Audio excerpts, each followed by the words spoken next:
I takt med, at fladskærms-tv bliver fladere og fladere, oplever vi også, at lyden bliver fladere og fladere.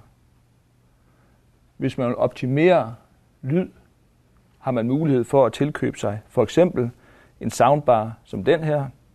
Den giver mulighed for at lave en form for surround-effekt på tv'et og placeres under apparatet med en tilhørende subwoofer, som skal placeres i samme rum.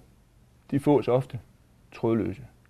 Så har vi muligheden for at få et anlæg, der giver mulighed for at spille stereo-effekt på 2 højttalere, eller vi har muligheden for at få et anlæg, der giver surround sound på 5 højttalere, hvor vi har 2 højttalere placeret på hver sin side af tv'et. Vi har højttalere placeret bag ved en.